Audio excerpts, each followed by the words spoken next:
patterns of gentrification from community institutions like Penn or Drexel or other universities. What are the similarities between those different, it's very similar, but very different set of colonial logics? I mean, I think there was this old phrase in the 60s, right? It was internal colonialism. And it went out of fashion for some reason, because I don't understand why, because it actually really explains a lot of things, right? When you look at how Frantz Fanon describes colonial Algeria, he talks about it being divided in two. He says the dividing line is marked by, by barbed wire and military and police. And when you look at Center City, you see the way that the police mark the boundaries between that and North Philadelphia, right? You see that when, this was a few years ago now, but there's this whole panic around flash mobs, right? What did a flash mob mean at that point in Philadelphia? It wasn't the sort of the dance routines that people right. do. It was when black kids came from North Philly to Center City, right? And it was a specific kind of movement across boundaries, and that was a colonial reaction. That was literally a colonial reaction.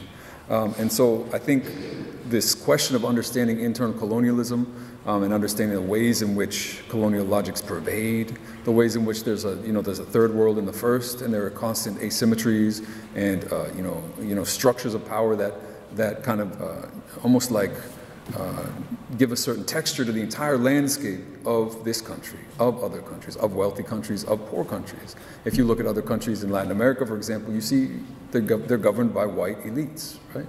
This is not, the idea of the national category breaks down a little bit when you realize that national liberation in Latin America was often led by and consolidated the hegemony of white elites, white Spanish elites. And so you have to think in more complex ways, I think, and think about the ways in which these colonial logics are just overlaid on all of these structures of power. Yeah, no, I agree with all of that, and I think that I'm always skeptical, not skeptical, I'm always uneasy when we, again, with these kind of sort of parallels, these neat parallels, and saying, oh, it's just like this, Gentrification is different than settlement expansion. I mean, as annoying as I find gentrification, and as disruptive as it is, as egregious as it is, I don't think it's the same thing as what we see happening in the West Bank. And it's not to have a competition on which is worse, just say I think they're just two things of a very different sort. But I do think there are some interesting connections between what it means to take over neighborhoods and what it means to occupy and expand settlements, or what it means to take over people's land. I mean, one thing is to watch people. One thing is this narrative that the land isn't being used properly, right? Because that's what happens, right?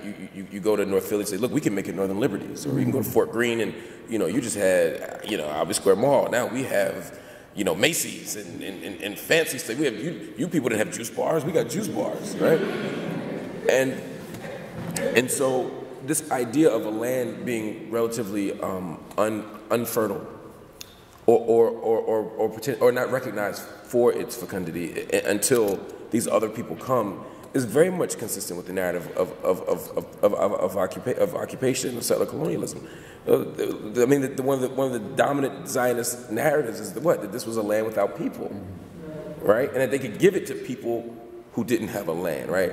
And we can unpack all that later, but just the very idea itself is to say this land was either unoccupied or was being used poorly. We couldn't I mean, one of the arguments in the 1920s, or even, forget the 1920s, even in the late 19th century, certainly around 1897, was that this land had so much possibility, and if we could just go and make it like home in certain ways. So think about the Eastern European immigrants and Central European immigrants who were coming over, and they went to places like Haifa, and they went to Akka, and they went to these places to be near water and to be able to replicate a kind of urban experience, but at the same time expand and grow and build things and develop economies that were often being funded by private money from England and other places as we moved into the 20th century.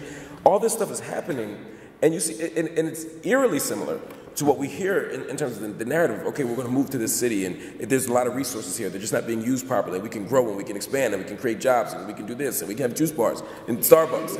And before you know it, there's this amazing thing here, except the people who were initially there don't have access to it. Either they're priced out of the market, or they're pushed out literally, right? And in the case of, obviously, Palestine, historic Palestine, we see both. But largely the latter, people being literally pushed out. And so for me, it's the narrative of indigenous people not knowing what to do with the land, indigenous people not deserving the land.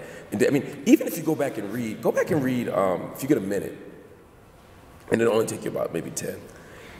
Read Du Bois's, the great W.E.B. Du Bois, towering intellectual 20th century, but he wrote a really shitty piece on Palestine. Have you all seen this? 1948, June 1948, I think it's in the Chicago Free Defender.